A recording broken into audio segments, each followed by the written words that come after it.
der Tätigkeit dieser physikalisch-technischen Reichsanstalt, der Quantität.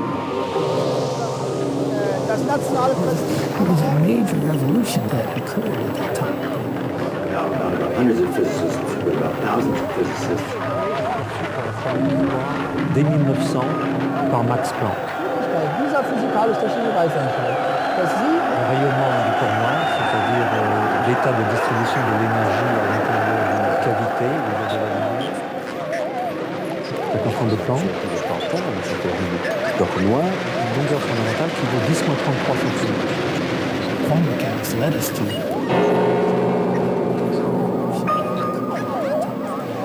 das nationale Prestige, aber auch der Quantentheorie.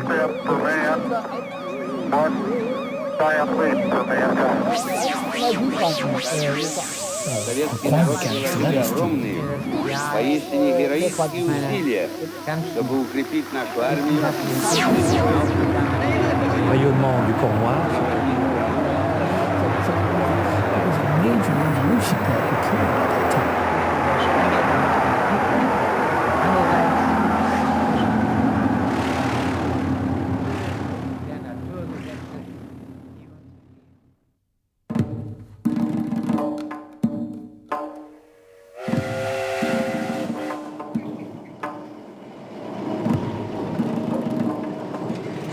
L'Angleterre avait inventé la machine à vapeur et l'Angleterre avait inventé la doctrine économique de la domination qui allait avec, le libéralisme. L'Angleterre avait alors dit au monde « Ne vous avisez pas de produire ce que nous produisons, vous vous ruineriez.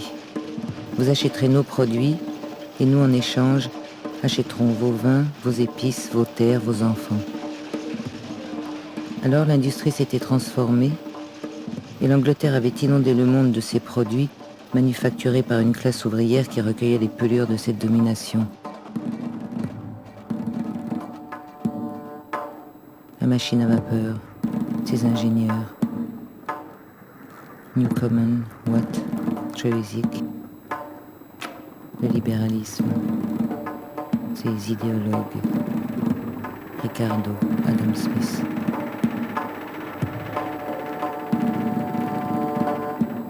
La machine à vapeur.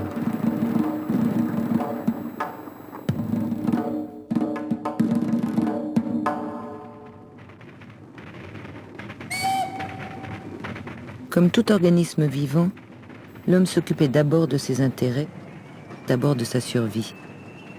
Il déployait son intelligence pour réaliser spontanément des expériences à l'origine de ses progrès.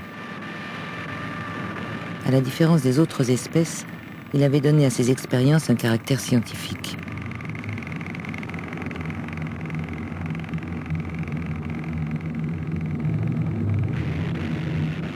Pour que le progrès puisse s'exprimer, il fallait une idéologie de la modernité.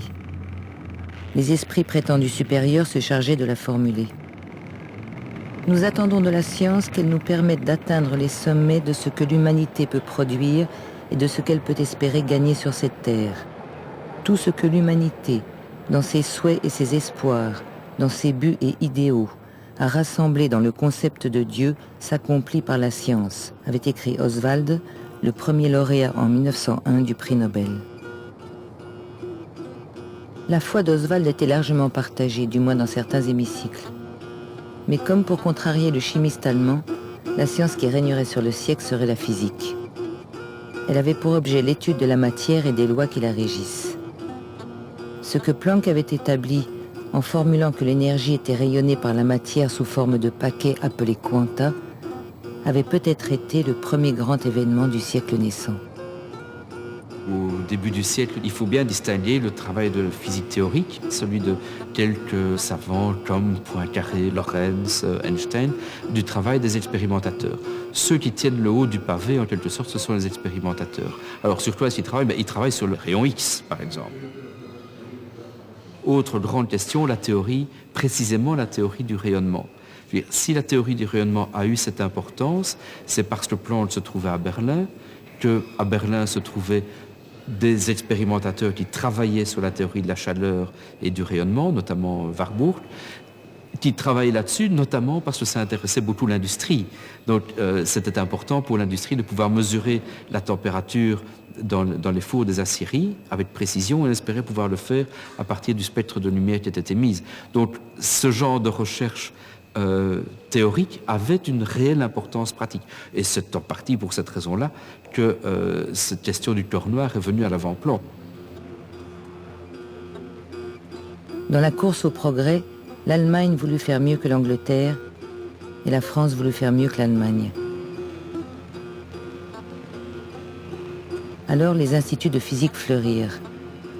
Le Kaiser Wilhelm Gesellschaft fut fondé en 1911 grâce à un financement mixte.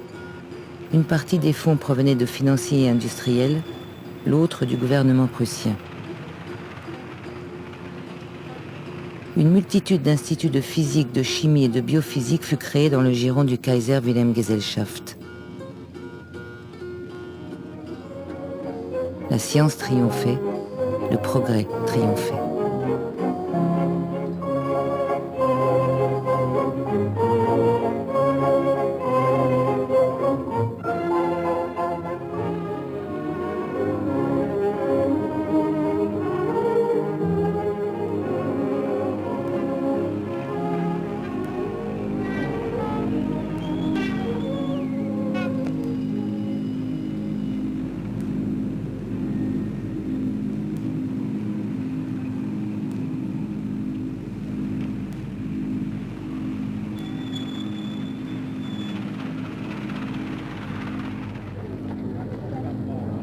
En Grande-Bretagne, puis en Allemagne, et bientôt un peu partout dans les pays industrialisés, les hommes s'éloignaient des campagnes capricieuses qui jusque-là les avaient nourris. Irrésistiblement, les lumières des villes où la science avait pris place attiraient à elles un flux toujours plus grand de travailleurs déracinés, venus recueillir à travers des salaires d'employés ou d'ouvriers les moyens d'une autre vie. Cependant, les discours scientistes ne suffisait pas toujours à étouffer les cris de ceux à qui le progrès avait encore peu apporté.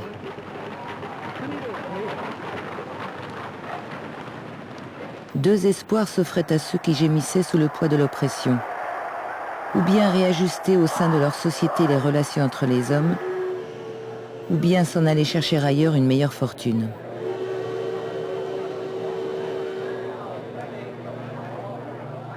Et alors, l'Amérique était devenue la terre promise, vers laquelle tous les miséreux s'étaient retrouvés dans une curieuse alliance avec tous ceux qui voulaient s'enrichir toujours davantage. Ensemble, pressés de réussir, ils avaient reproduit, amplifié et modernisé les schémas de domination de la vieille Europe.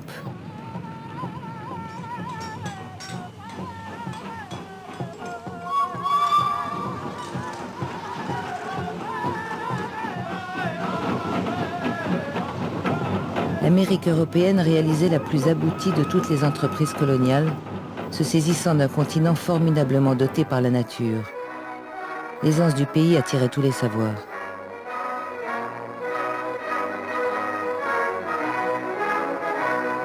Dès 1915, grâce aux nouvelles techniques de transmission du signal électrique mises au point par les physiciens, la compagnie des téléphones Bell avait accompli une formidable prouesse. La côte ouest avait été reliée à la côte est par le téléphone. La conquête de l'ouest s'achevait.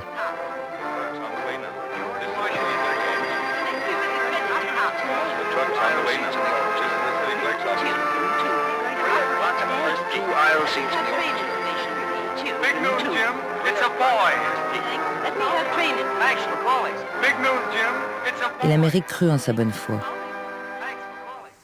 Les champs de pétrole où John Rockefeller puisait sa richesse ne servaient pas qu'à faire rouler les automobiles. Ils permettaient, à travers des fondations philanthropiques, de bâtir un nouvel hymne au progrès. Mais le bel optimisme qu'entretenaient ceux qui dominaient pour croire aux vertus de leur pouvoir fut, au moins en Europe, un moment ébranlé.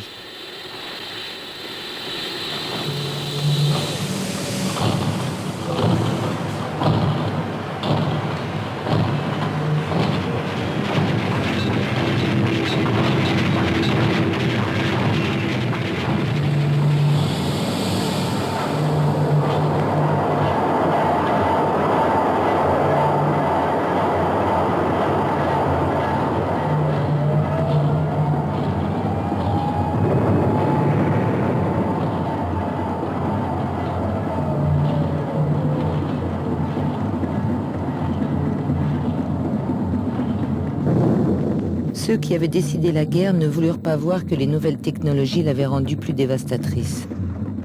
En 1914, les canons fabriqués par les aciéries Krupp expédiaient des obus de 800 kg à 9 km de distance.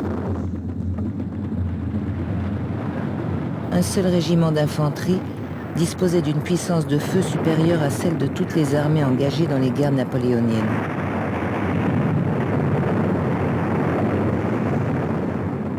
Ce déluge de feu en quelques semaines avait laissé sur le champ de bataille les cadavres de plus d'un demi-million d'hommes. Alors les soldats si vulnérables s'enfouirent dans les tranchées.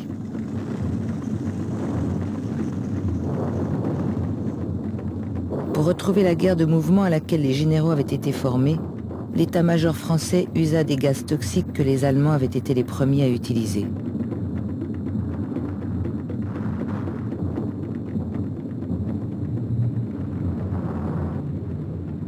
L'Institut de chimie du Kaiser Wilhelm Gesellschaft jouait le rôle de centre de recherche de l'armée allemande. Son directeur, Fritz Haber, qui s'était illustré en réalisant la synthèse de l'ammoniac, avait découvert très tôt la possibilité d'une nouvelle arme foudroyante.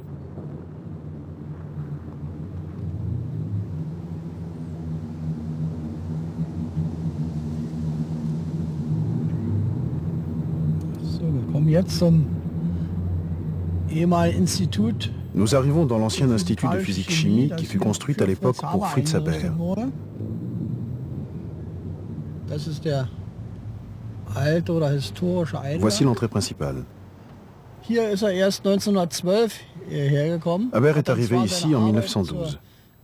L'Institut a poursuivi ses travaux sur la synthèse de l'ammoniac, qui était d'ailleurs pratiquement achevée. Mit Ausbruch des Ersten Weltkriegs wurden diese Forschung praktisch sofort eingestellt. Quand la Première Guerre mondiale a éclaté, ces recherches ont été presque immédiatement suspendues.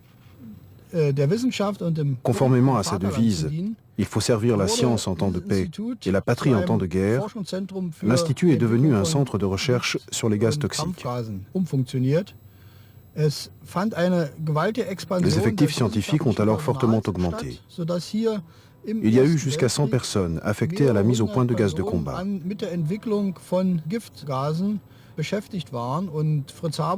Fritz Haber, qui était à la tête de ce programme de recherche, a incité les militaires à utiliser ces gaz pendant le conflit.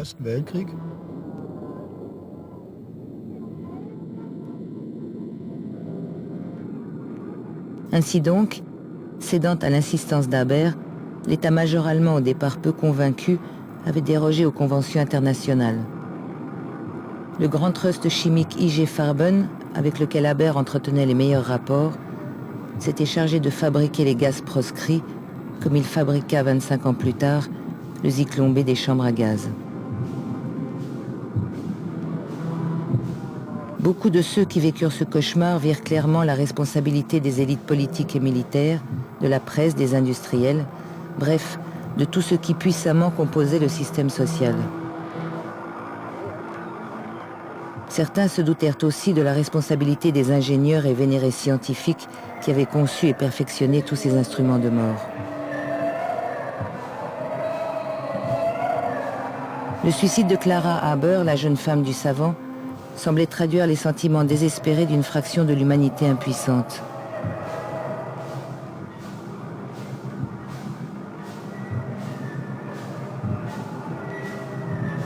Les peuples colonisés d'Afrique et d'Asie eurent l'occasion de saisir d'où l'homme blanc tirait son pouvoir de régner sur le monde. Sa prétendue supériorité naturelle provenait de sa soumission au progrès technique. C'était le besoin de domination des hommes qui précipitait la destinée du vivant. Alors, pour ceux qui avaient encore une âme, la crise de la civilisation occidentale devint patente.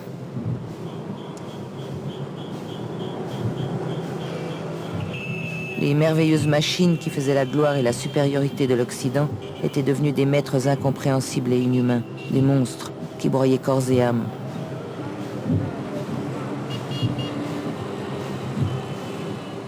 La patrie, cette idole sociale façonnée par les élites pour tenir lieu de justification au sacrifice des soldats, devint suspecte.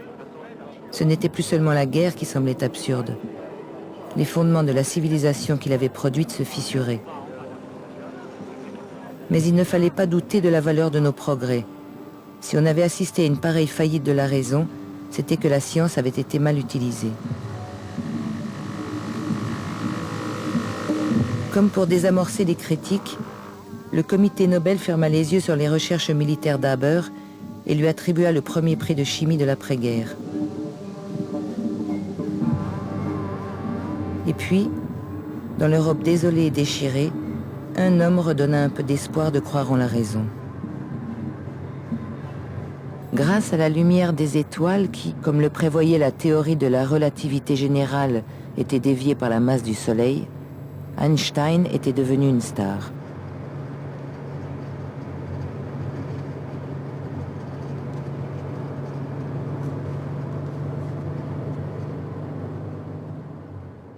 Albert Einstein war in der Zeit nach dem Ersten Weltkrieg sehr populär. Après la Première Guerre mondiale, Albert Einstein était déjà très populaire. Il s'était réinstallé en Allemagne au début des années 10. La fondation Kaiser Wilhelm avait créé pour lui un institut de physique. L'un des premiers membres de cet institut avait été Erwin Freundlich. Cet astronome était obsédé par l'idée de tester la théorie de la relativité à travers l'observation de phénomènes astronomiques. Einstein avait lui-même envisagé plusieurs tests de ce type pour confirmer sa théorie.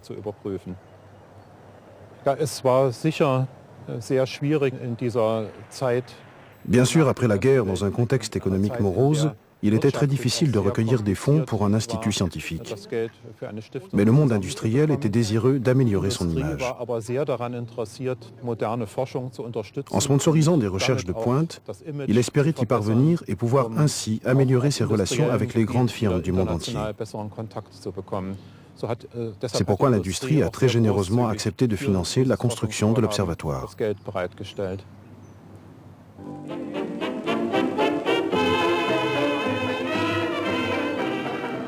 Pour retrouver de leur crédit, l'industrie et la science appliquée avaient donc fait appel à la science qu'on dénommait pure, puisque personne ne voyait à quoi elle pouvait servir. Einstein avait depuis longtemps appliqué l'idée des quantas de Planck pour entreprendre la refondation de notre perception du monde, notamment de sa lumière. Sans que l'on sache très bien ce qu'il produisait, les physiciens continuaient à être les principaux artisans du progrès. Et à la suite de Planck et d'Einstein, une avant-garde achevait avec une audace peu ordinaire, sans publicité, l'élaboration de la nouvelle mécanique du monde. Ses premières retombées ne seraient perçues que 30 ans plus tard. En Amérique et au Japon, les nouvelles avancées issues de la guerre se développaient plus vite que n'importe où ailleurs. L'Europe, si elle ne voulait pas se retrouver dominée, devait être réaliste. La science ne pouvait être remise en question.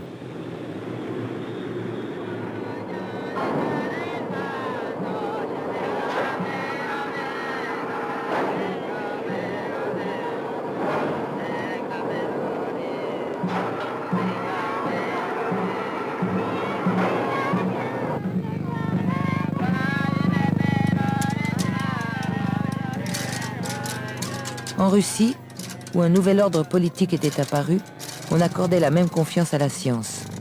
La révolution ne pouvait se dispenser de la puissance technique.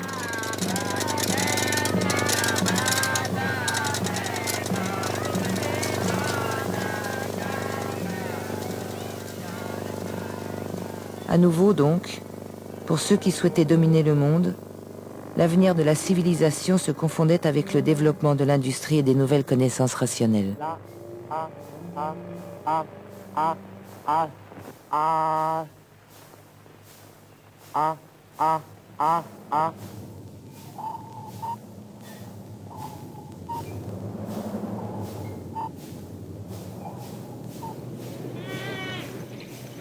Là où les gouvernements socialistes d'Europe n'avaient pas été renversés par la dictature des nantis, une plus juste répartition des richesses fut facilitée. L'instauration de nouvelles solidarités évita aux hommes d'être livrés anonymes à la froideur du monde moderne. Mais la rivalité pour la domination économique laissait peu de marge de manœuvre pour satisfaire ceux toujours plus nombreux qui réclamaient leur quote-part du progrès.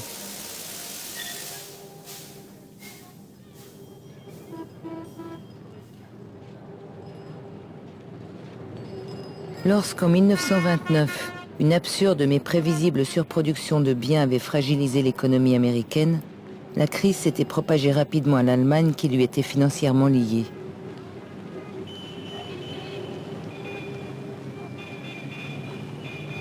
Et alors, les capitalistes qui ne voulaient rien céder jouèrent avec les national-socialistes qui promirent tout, comme de venir à bout des communistes qui menaçaient l'ordre établi, comme de redresser la tête face au complot des nations étrangères qui maintenaient l'Allemagne à genoux, comme d'éliminer les Juifs qui diluaient la pureté de la race aryenne et de surcroît étranglaient l'économie.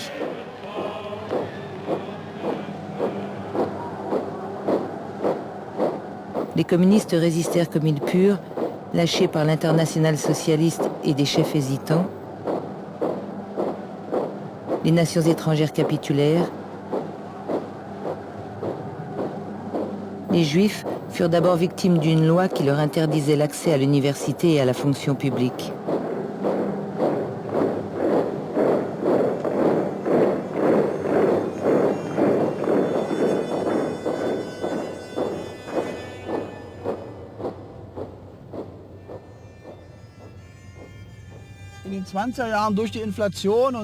Dans les années 20, la crise économique et l'inflation ont profondément affecté l'Allemagne. Il n'y avait plus suffisamment de capitaux pour créer un nouvel institut de physique digne de ce nom. La Fondation Rockefeller est alors intervenue pour aider à son financement. Mais l'État allemand, lui, ne pouvait apporter aucune contribution significative. Il a donc fallu attendre les années 1933-34, c'est-à-dire le début du régime nazi, pour qu'une décision soit prise. Max Planck, contre l'avis de tous, s'est beaucoup dépensé pour que les fonds américains soient utilisés. Et l'Institut a finalement été construit ici et inauguré en 1936.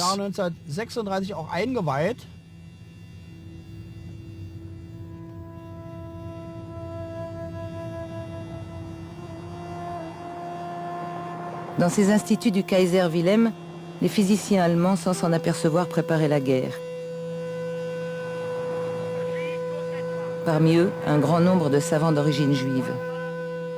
Car dans les pays antisémites, c'est-à-dire à peu près partout en Occident, les Juifs excellaient dans les nouvelles disciplines ardues, là où l'establishment scientifique se risquait peu. Mais il faut bien dire que les physiciens juifs ne furent généralement pas plus avisés que la masse de leurs concitoyens, et comme la plupart d'entre eux, ils collaborèrent tant qu'on leur en laissa la possibilité avec le pouvoir nazi. Ainsi, Lise Meitner admit par la suite ce manque de discernement, elle qui ne quitta que sous la contrainte à l'été 1938, ce laboratoire où elle était sur le point avec Otto Hahn de découvrir la fission de l'atome.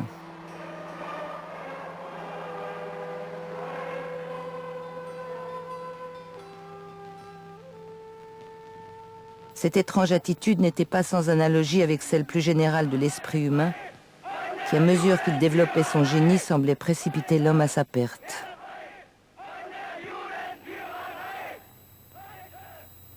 Il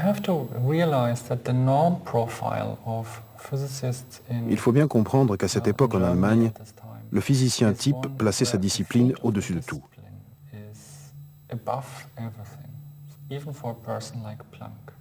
Ce fut même le cas de Planck, en dépit de tout ce qu'il a subi. Sa famille, ses relations, ses amis disparaissaient autour de lui. Certains ont même fini dans des camps de concentration. Planck était un être véritablement détruit. Mais malgré toutes ces souffrances, il est resté président du Kaiser Wilhelm et il a fermé les yeux sur ce qui se passait. Il pensait ainsi faire son devoir, sauver l'avenir de sa science. Il fallait absolument que la physique survive. Planck a pensé que si lui ou d'autres personnes compétentes quittaient le pays, alors la physique mourrait. Il n'y aurait plus jamais de physique en Allemagne. Ce serait la pire des catastrophes, bien pire que la mort de quelques personnes. Je crois qu'on peut résumer cette histoire aussi crûment.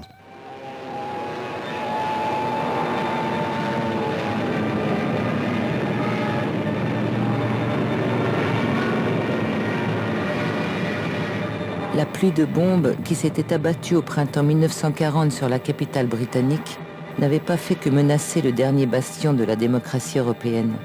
Elle accéléra le déclin de l'ancien empire colonisateur qui s'inclina devant l'Amérique. Conscient de cette déchéance, le très conservateur Churchill s'était arc-bouté sur les Indes, joyau de la couronne britannique. Au même moment, il avait confié à la nouvelle grande puissance du monde ses armes les plus efficaces.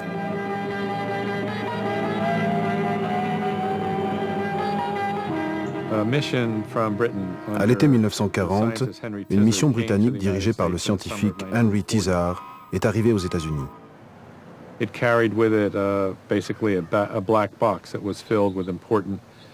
Elle apportait une boîte noire contenant d'importantes technologies militaires que les Britanniques avaient commencé à développer et qu'ils étaient incapables de finaliser, leurs ressources étant très limitées.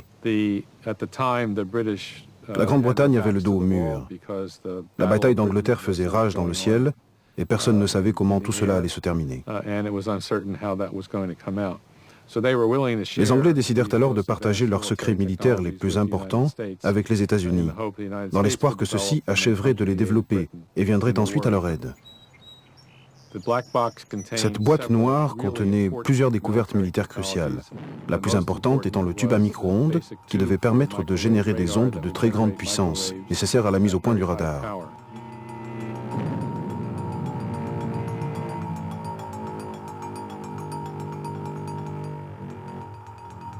Au début de la guerre, le président des États-Unis avait créé le National Defense Research Committee. Placé sous la présidence de Vannevar Bush, cet organisme étatique pilota avec brio les plus importants projets scientifico-industriels jamais réalisés.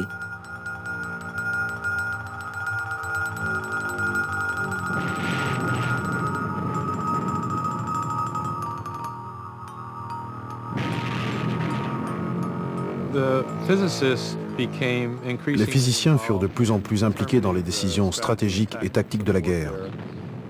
Tout simplement parce qu'ils maîtrisaient mieux que les militaires les technologies qu'ils avaient développées, ainsi que les capacités et les limites de ces nouvelles armes. Cette implication stratégique débuta avec l'utilisation du radar dans la campagne anti-sous-marine.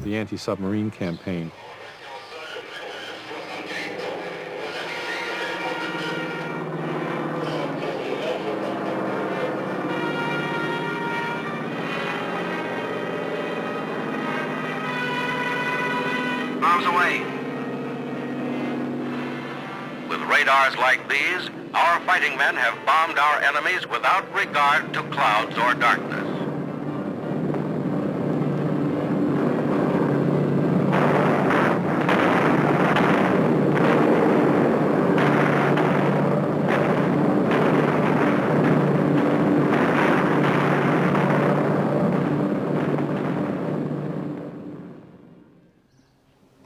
La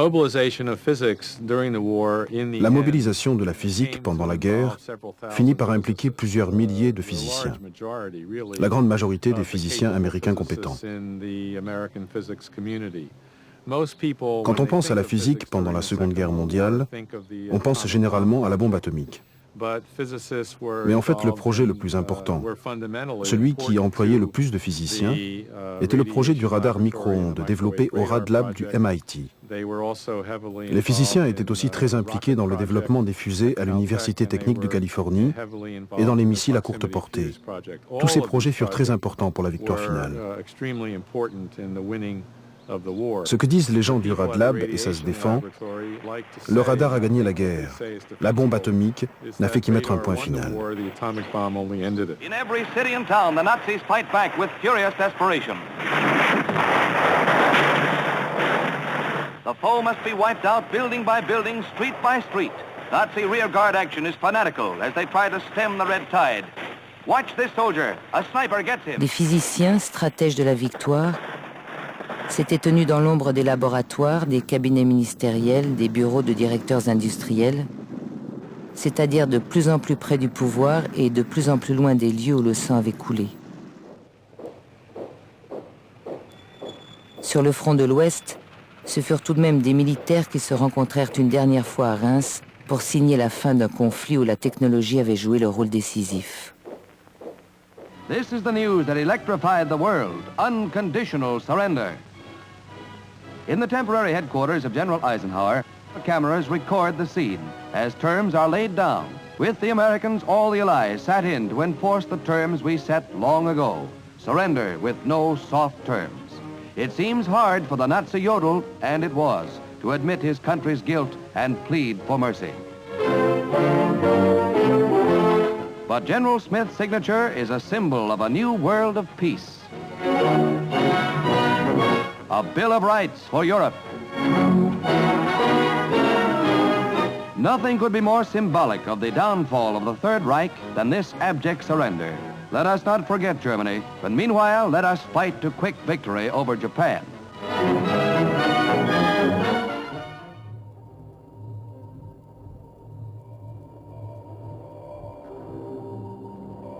En juillet 1945, dans le désert du Nouveau-Mexique, les hommes qu'il avait conçus pour devancer leurs collègues allemands testèrent Trinity, la première bombe atomique. À Los Alamos, plusieurs musées conservent le souvenir héroïque des débuts de l'ère nucléaire. All right, when the Hiroshima bomb exploded, there was suddenly Lorsque la bombe d'Hiroshima a explosé, il y a eu soudain une énorme quantité d'énergie dans un très petit volume. Dans ces circonstances, la température est devenue incroyablement élevée, proche de la température de la surface du Soleil.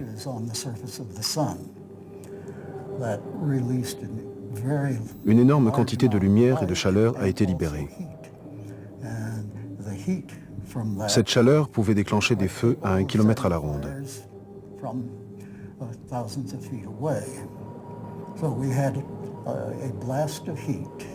Il y eut donc cette explosion de chaleur et ensuite une énorme onde de choc.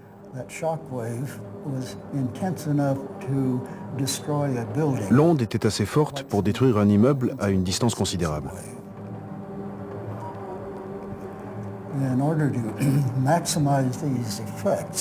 Afin d'optimiser ces effets, on a fait exploser la bombe à un peu plus de 500 mètres au-dessus du sol. L'idée étant qu'à cette hauteur, l'intensité de l'onde de choc était assez forte pour détruire des immeubles. De plus, à cette hauteur, le choc couvre une très large zone, tout en restant suffisamment intense pour causer des dommages sur toute cette zone. Si cela avait eu lieu au niveau du sol, trop d'énergie aurait été dépensée à creuser un trou. Ce n'était pas le but. La bombe devait raser des bâtiments dans une zone très étendue, les raser et y mettre le feu. C'est pour cette raison qu'on a fait exploser la bombe assez haut dans le ciel, mais pas trop. Il fallait causer un maximum de dégâts.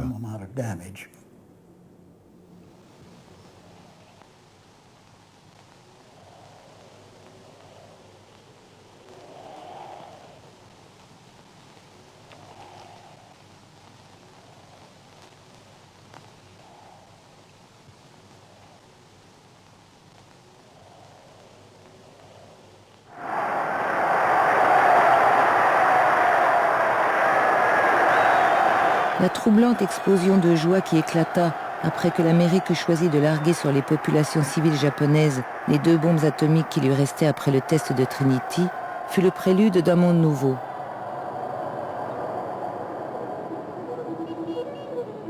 Pendant la guerre, la plupart des physiciens étaient devenus des contractuels de l'État. La puissance publique qui avait si bien réussi à gérer les colossaux projets technologiques était désormais la seule à pouvoir les financer et les organiser.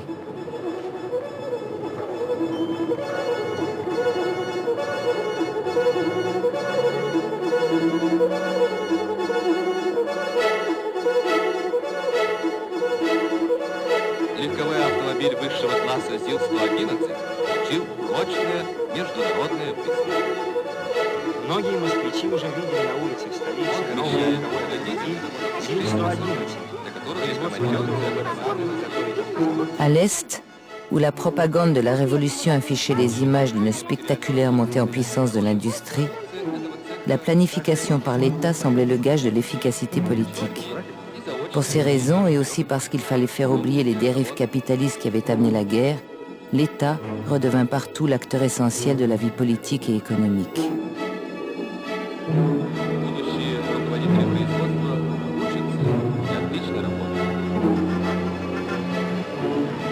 Alors, le progrès matériel qui s'était manifesté outre-Atlantique dès les années 20 gagna l'ensemble du monde occidental et éclaboussa aussi les pays sous-développés. Il devint de plus en plus aisé de posséder une radio, un téléphone, une voiture, un réfrigérateur, puis bientôt un téléviseur, de voyager d'un bout à l'autre du pays.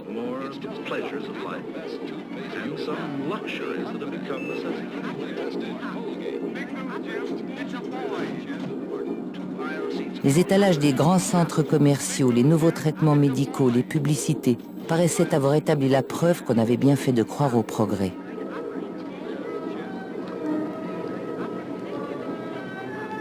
And after that, there is no limit on your opportunities for progress and advancement. D'une génération à l'autre, la vie paraissait plus facile, plus riche, plus exaltante.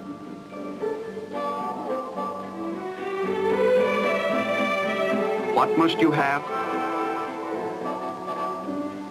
You must have interest, aptitude, and a willingness to learn. And once again, what's in it for you? Good pay, good working conditions, job security, and unlimited opportunity for advancement. And in the kitchen. This is the kitchen of tomorrow, a press-button dream coming true for Mrs. Housewife.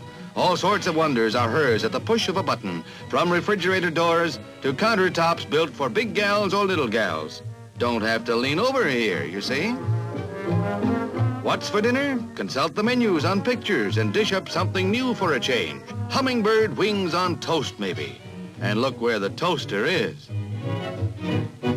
A wave of the hand and presto, down comes a hidden cabinet with the dishes. Mama will feel like a fairy princess with a magic wand in a place like this. We won't be able to get her out of the kitchen, but we'll cross that bridge when we get to it.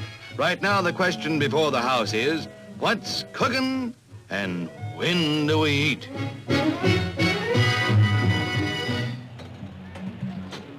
Dans les années 60, la modernité prit une allure de plus en plus univoque, comme si l'humanité entière partageait soudain les mêmes aspirations. Tout ce que l'Amérique inventait se retrouvait aux quatre coins du monde. Le pouvoir de séduction de ce pays ne semblait pas avoir de limite. Richard Nixon avait expliqué cette réussite. Les États-Unis sont la nation la plus puissante du monde, mais une nation dont la nature est nouvelle, puisque sa puissance n'est pas impérialiste et que les conquêtes territoriales ne l'intéressent nullement. Ce qu'elle propose, c'est seulement un mode de vie. Ce qu'elle veut, c'est que les autres nations puissent l'étudier et l'adopter. À l'Ouest, tous ne succombèrent pas immédiatement aux charmes américains. Il y avait un homme d'État animé par le culte de la résistance qui poursuivait l'ambition d'une indépendance permettant de préserver un modèle qui faisait la grandeur de son pays et surtout de ses élites. Il y avait des travailleurs qui réfutaient la validité du système capitaliste au prétexte qu'il les opprimait. Il y avait enfin quelques intellectuels qui continuaient, quoi qu'il en coûte, à défendre la liberté de penser.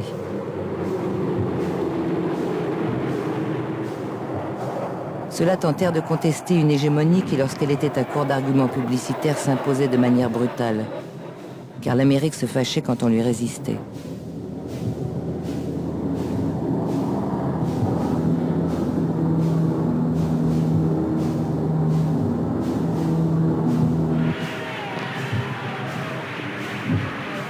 Une troisième partie de l'humanité, la plus nombreuse, qui n'avait pas pu, pas voulu ou pas su tirer parti du développement, se retrouvait mal en point entre deux blocs qui l'écrasaient.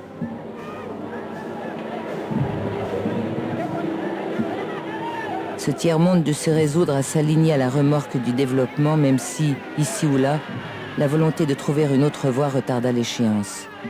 La révolution cubana sabe también pelear y ganar batallas en este campo. Mais bientôt, la tranquille prospérité de l'Occident ne fut plus uniquement menacée par la hantise du communisme.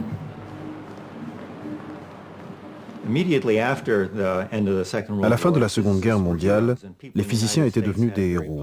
Ils bénéficiaient d'une excellente image dans le pays. Ça a changé avec les bombes à hydrogène et les missiles balistiques intercontinentaux, lorsque les États-Unis ont commencé à se sentir menacés par une guerre atomique. À la fin des années 50 et au début des années 60, la population des États-Unis s'est mise à penser que les armes nucléaires n'étaient peut-être pas si bonnes et qu'elles risquaient de poser des problèmes. Au même moment, et ce n'est pas une coïncidence, l'opinion a commencé à se préoccuper de l'environnement. D'abord à propos des retombées radioactives des essais nucléaires, puis ensuite au sujet des produits chimiques déversés dans la nature. Il y eut alors un vaste mouvement, dirigé non seulement contre la physique, mais qui plus largement remettait en doute la valeur de la science et de la rationalité scientifique.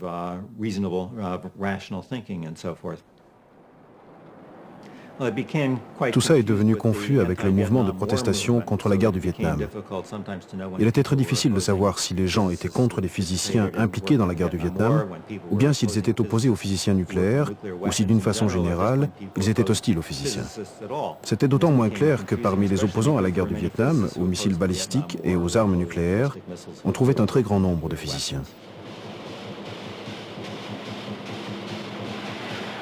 C'est dans tous les pays impérialistes la masse estudiantine qui se lève. C'est la jeune génération ouvrière qui se lève par des manifestations et de grandes grèves. C'est la jeune génération d'étudiants et d'intellectuels qui se lève dans les pays dits socialistes contre la politique des revenus, contre la renaissance du chômage, contre les menaces pesant sur l'emploi, contre l'intégration des syndicats dans l'État bourgeois, contre l'évolution vers l'État fort et autoritaire, contre l'OTAN et l'Alliance Atlantique, pour une relance du mouvement ouvrier qui débouche enfin sur les luttes ouvrières qui mettent en pratique, en question, le régime capitaliste.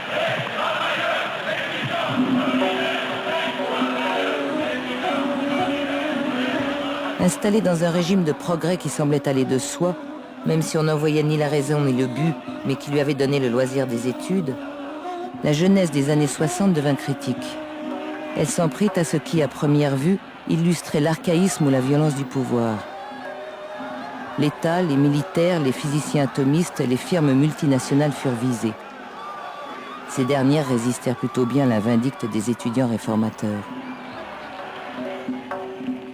Si les jeunes, pour faire carrière, avaient moins besoin d'être sous contrat avec l'État et son complexe militaro-scientifique, c'était parce qu'ils avaient de nouvelles offres. L'industrie informatique se chargeait désormais de leur promotion.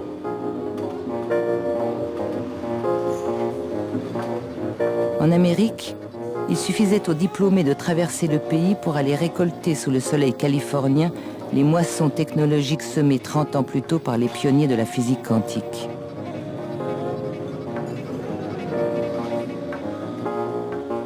Il se fabrique plus de transistors chaque année qu'il tombe de gouttes de pluie sur la Californie, avait dit Gordon Moore, le PDG d'Intel, leader mondial des microprocesseurs. Cette ondée précieuse et rare n'arrosait plus les champs d'orangers qui donnaient autrefois à la région son charme paradisiaque. Elle tombait bêtement sur de vilains bâtiments construits à la hâte pour recevoir les armées de scientifiques, d'ingénieurs, de techniciens, de comptables, des firmes électroniques, informatiques et depuis peu biotechnologiques. Ici poussaient des start-up dont les profits rapidement distribués permettaient aux privilégiés de Palo Alto d'entretenir le rêve américain.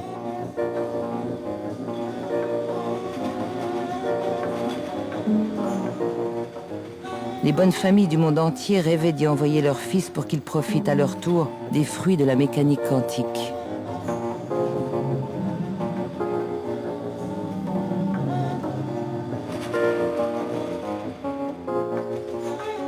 Le parfum du silicium avait imprégné les lieux, les habitudes, l'esprit des choses et des humains qui vivaient ici.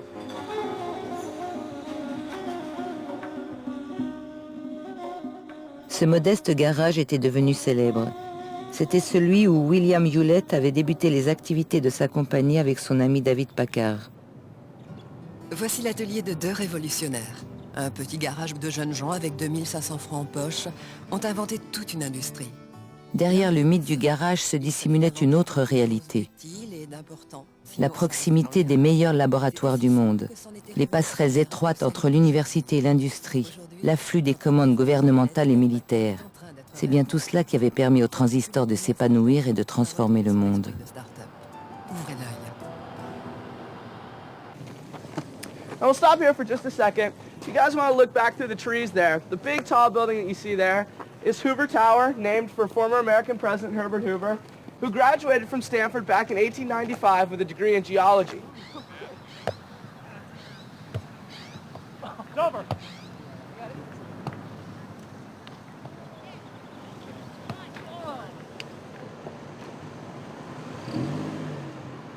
La généalogie de notre modernité était facile à suivre à travers la Silicon Valley, où William Shockley avait créé la première start-up de l'ère du silicium.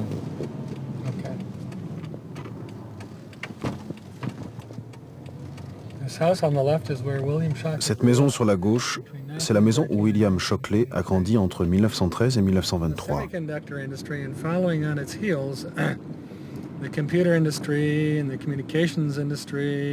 L'industrie des semi-conducteurs et dans sa foulée l'industrie informatique, l'industrie des télécommunications ont généré des quantités incalculables de richesses qui s'étalent tout autour de nous.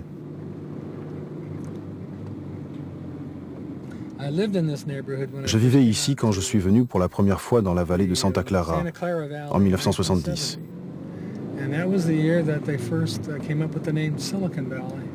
C'est l'année où on a commencé à utiliser le nom de Silicon Valley. À l'époque, c'était un endroit très différent. On pouvait acheter une de ces maisons pour moins de $100 000.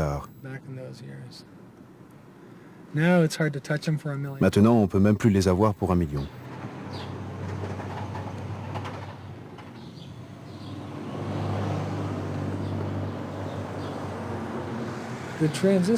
Le transistor a vraiment été le premier produit issu de la mécanique quantique. Il n'aurait jamais pu exister sans la connaissance de la mécanique quantique, sans la compréhension du comportement des électrons et des entités quantiques qu'on a appelées trous, sans comprendre précisément comment les électrons et les trous interagissent. C'est cette connaissance particulière qui a permis à Bardeen, Brattain et Shockley d'inventer le transistor.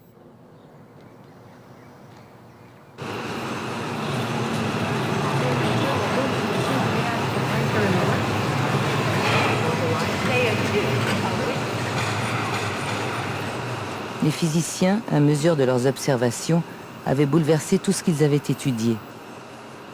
Les électrons ne circulaient plus paisiblement autour des noyaux atomiques, mais parcouraient des conducteurs qui ceinturaient le globe.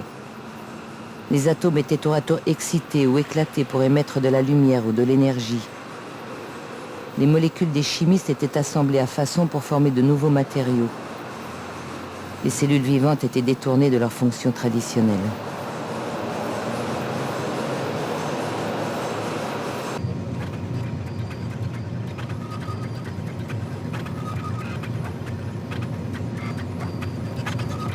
Et comme toujours, la technique et le progrès déterminaient la façon dont les hommes vivaient, se battaient et mouraient.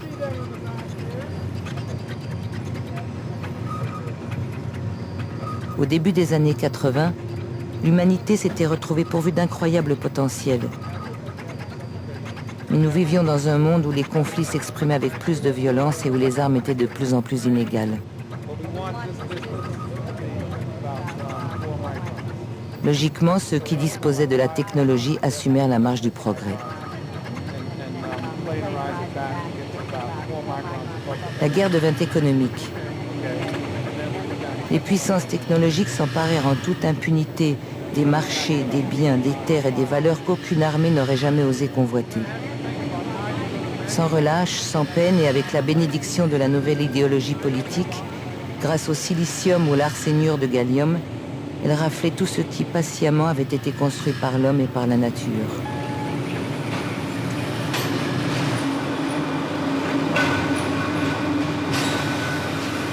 Pour l'accomplissement de quelle destinée l'intelligence scientifique de l'homme était-elle la complice consciente ou inconsciente des maîtres du monde ?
ah, ah.